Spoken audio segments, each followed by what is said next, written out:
August 9th, 2014. And again, this is 2014 is not very long ago.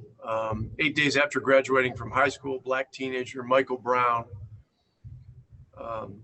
is shot and killed by a white police officer in Ferguson, Missouri, sparking protests and outcry nationwide. So that's 6 years ago, which is not very much time. And last one, Guilherme Tadeu. Hi, James. Guilherme, Café Belgrado, Brasil. Can you talk about the active role of the players in the social justice movement? Talk about what? About the active role of the players in the social justice movement and how it can help to bring to the light discussion, not only in America, but in other countries where racism is also very present, like in Brazil, for example. Yeah, we have a platform. Obviously, we've always had a platform and a voice, but I think even more now, and we're using it. Not just us playing basketball, giving people something to be excited about or something to smile about, but the way we're speaking up, and then our action that we're doing, how we're taking a stand. It's unbelievable thing that we can accomplish as we unite, not only just us as athletes, but the entire world. So as long as we keep pushing forward, keep pushing the needle and just keep coming together as one, the world will be a better place. August 3rd, 2019, a suspected white nationalist commits mass shooting in El Paso, Texas, killing 22 people and wounding 24. This was a guy that scouted out a densely populated area right near the Mexican border in El Paso, drove 9 hours and committed, I believe it's the biggest mass homicide of Mexican people, Hispanic people ever committed. And so just a gory incident, and another horrible example of racial injustice, to say the least.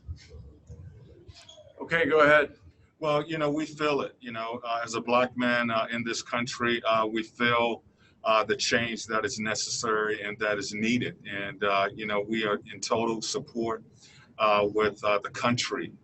Not only the NBA players and the NBA, but the entire country, that change is needed and it's necessary.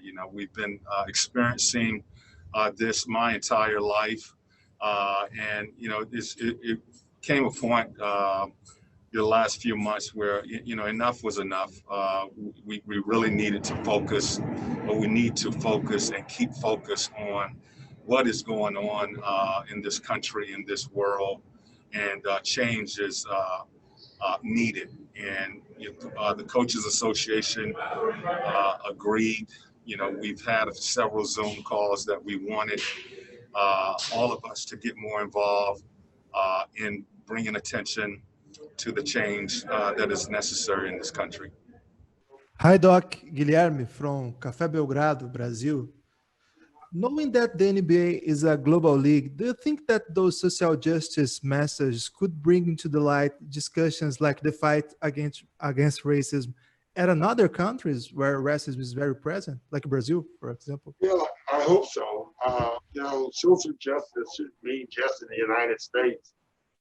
This is a human rights issue every bit as much as a social justice issue. So, human rights is everywhere. And so I'm hoping that, we have an international league, and I'm hoping that all players all around our league can get the message out, not just here, but everywhere.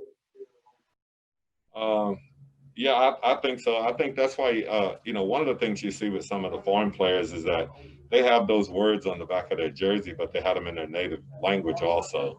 I just think it's really important that it's not just a problem in our country, it's a problem worldwide. And I think, that's what we want to make sure that, that we're put into light, that it's just, this is a universal problem.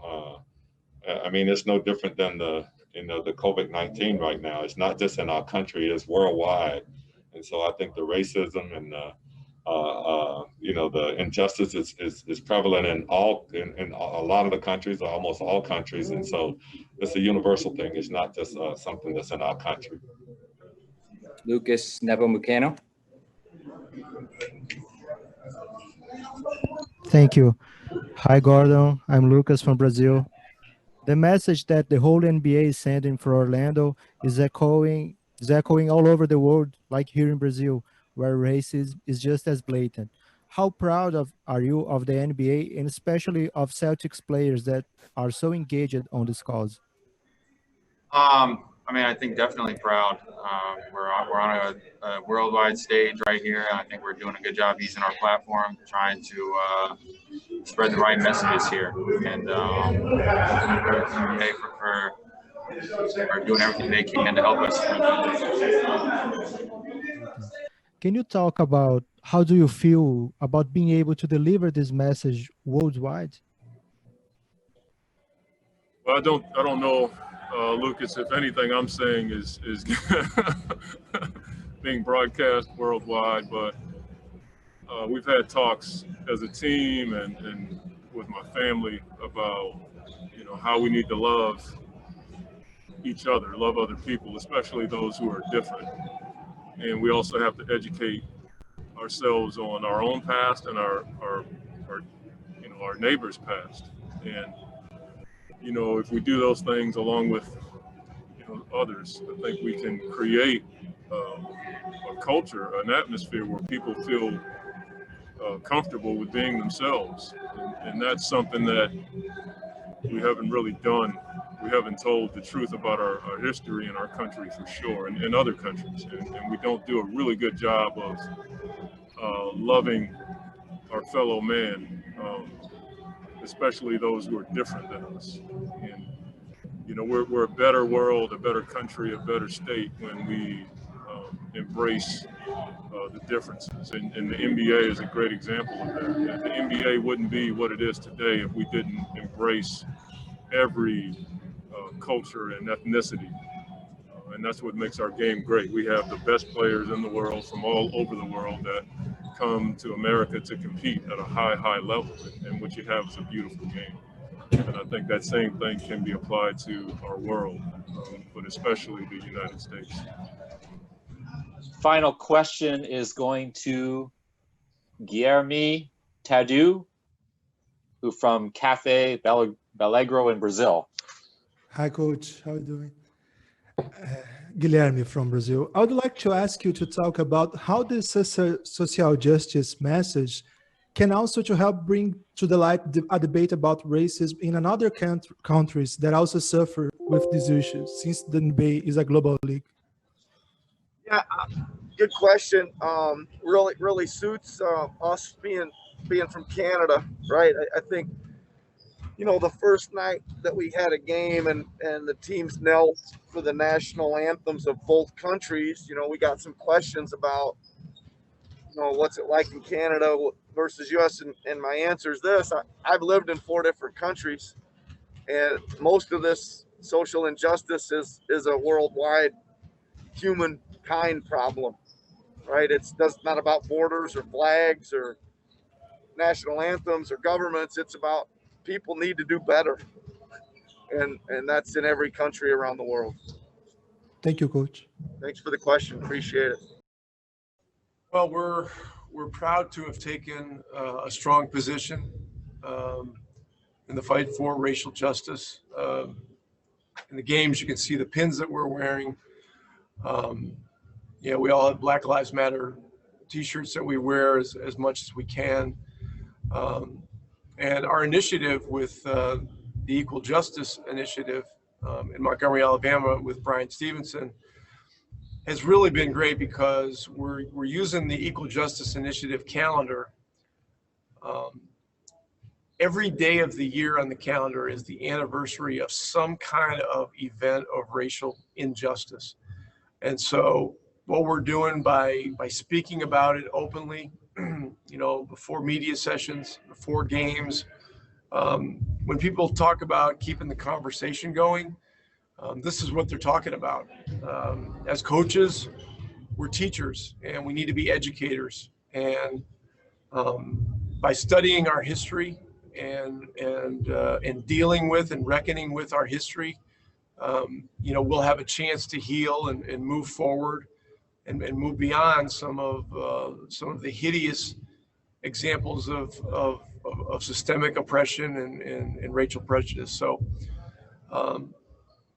we're in this for the long haul, as well as partnering with the Equal Justice Initiative. We're all working with local grassroots organizations in our cities, because every city's situation is a little bit different. And so understanding your landscape in ways that you know, you can deal with politicians, civic leaders, community leaders, city councils, and so forth, because we want to affect change in all areas. We want to try to affect the way people view the world. We want to affect people that are in a position to affect policy change, and you know, we just want to make this known that we have a strong platform here, and that we're going to use it for something that we believe is truly a moral issue. And you know, 400 years of this, over 400 years of this, is far too much. Thank you.